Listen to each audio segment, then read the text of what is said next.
Nandito tayo ngayon, may Dimasalang flyover. Ito yung viaduct ng NLEX connector mula C3 Caloocan patungo dito sa Espanya Boulevard. So, 5 SBG pala yung naka-install dito. So ito yung SBG na ginamit kahalintulad ng dun sa Ramon Magsaysay Boulevard westbound. So 5 putol din bawat isang SBG yung pinagdugtong-dugtong. At ganito siya kalaki. Ang pagkakaiba lang nila kasi yung naka-install po dito 5 SBG. Kumpara doon sa Ramon Magsaysay Boulevard, 4 lang. So hanggang dito lang. Matibay po yan at operational na to. Ginagamit na to. Sinimulan ko to, walang naniniwala sa paligid ko. Ano? Magandang umaga, Luzon, Visayas at Mindanao. Maging sa mga kababayan natin dyan sa abroad, mga OFW, magandang umaga po sa inyo lahat. Nandito po tayo ngayon sa kabaan ng Coresa Street at patungo tayo sa Ramon Magsaysay Boulevard upang magbigay po sa inyo ng panibagong update ngayong umagang ito. Araw po ng Huwebes, ika-14 na po ng Disyembre, taong 2023, ikawali na po ng umaga. Huwag na po natin patagalin to mga kasikap. Tara, let's go! At nandito na tayo mga kasikap sa eastbound ng Ramon Magsaysay Boulevard. Ito po yung Coresa Station. Nasa ilalim na bahagi po tayo.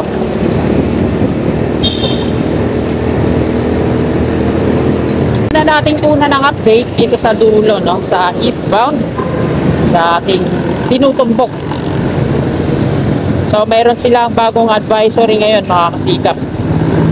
Dito na sa bahagi ng east installation po, patawid dito sa may PUP Santa Mesa Station ng PNR.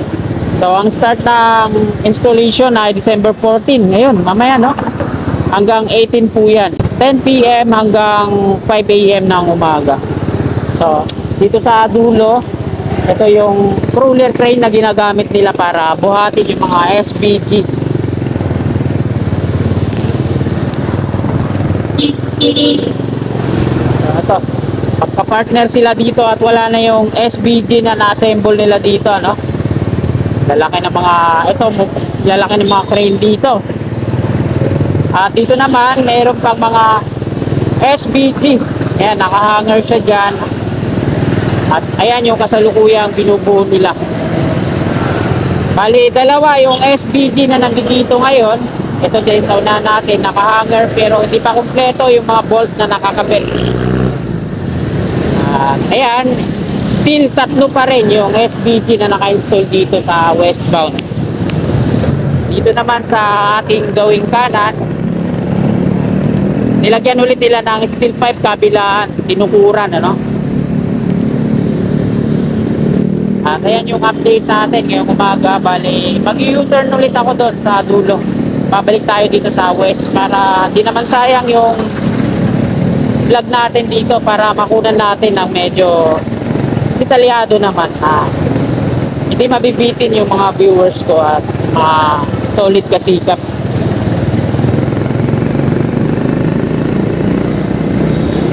So, ayan, maraming salamat mga kasikap sa patuloy yung suporta sa aking YouTube channel. Kung wala kayo, wala ako dito, at salamat sa araw-araw yung suporta. At nandito na tayo mga kasikap sa westbound. Patungo tayo dyan sa may Altura Market, Magsaysay entry at Magsaysay exit. Yung footbridge, tawiran mula dito sa west patungo dito naman sa east. Dito sa kaliwa natin, yung mga plastic barrier na yan, yan yung nagiging ano, so nandito na pala mga kasikap yung SBG na pang-4, no? Naka-reserve na po dito. So mamayang gabi na ata installation eh. Nakasakay na sa transporter.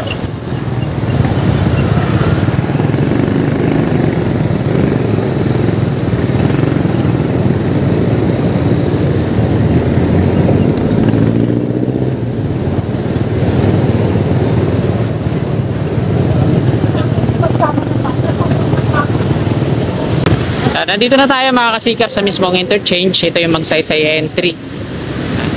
At ito yung pile cap, concrete foundation sa kabila. At ito mga kasikap, papakita ko sa inyo. Ito na po yung latest na progress ngayon. Nilagyan na nila ng parang platform, ilalim ng ito, sa magiging viaduct ng NLEX connector. Ito yung mga SBG. So still 3 SBG pa rin yung naka-install po dito. Nakita natin dun sa likuran natin. Nandun na yung pang-4. nakasakay sa transporter. So mamayang gabi ata installation yan, baka dalhin na yan dito para ilagay na, i-install na dito. Ayan o, sa taas. Tapos mayroon na ring net dito sa gilid-gilid. Isa na lang yung kulang na SBG na ilalapat mamaya doon. At mamayang gabi nila gagawin siguro yun, no? Kasi sa may transporter, pag-abante dito, mamaya na ngayon kasi ngayon 10 PM ang start ng installation din doon sa kabila, patungo doon sa Santa Mesa Station, doon sa kabila mga kasikap, mamayang gabi ang installation. Ayan, nakuna na po natin ang update po dito.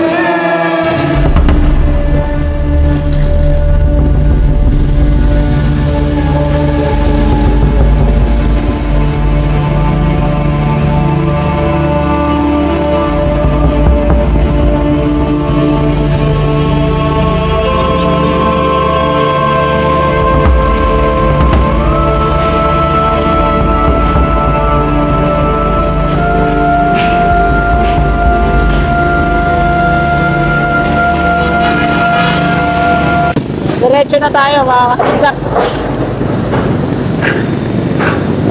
Ito yung magsaysay entry at magsaysay exit naman dito sa kanan. Ito yung pile cap concrete foundation sa maayos na. Then kakababa lang na itong container truck. Galing ano yan, North Harbor, patungo dito sa Mesa. Update naman dito sa mga pile cap concrete foundation, so safe pa din. Meron pa din dito. Ito yung SBG. Ito yung inakala natin na ayun yung install doon. So mali pala, yung nandun pala sa kabila sa eastbound doon ngayon sakay ng transporter.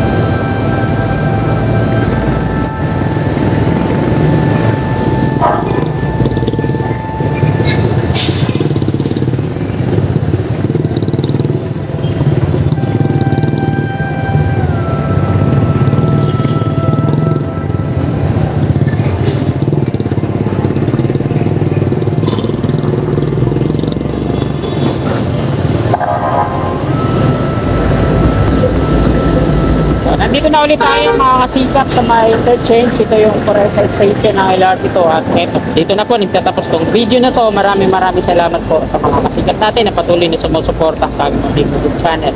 Bago nyo po sana lisanin tong video na to, i-like po at sa mga kasikap natin na bago lang sa aking YouTube channel, willing po kayo na suporta sa akin. Please subscribe at i-click nyo na rin po yung notification bell icon. Download po natin para always na updated po lagi tayo sa aking mga bago pang paparating na video. Maraming salamat mga kasikap. Lagi po tayo mag-iingat. God bless po sa ating lahat.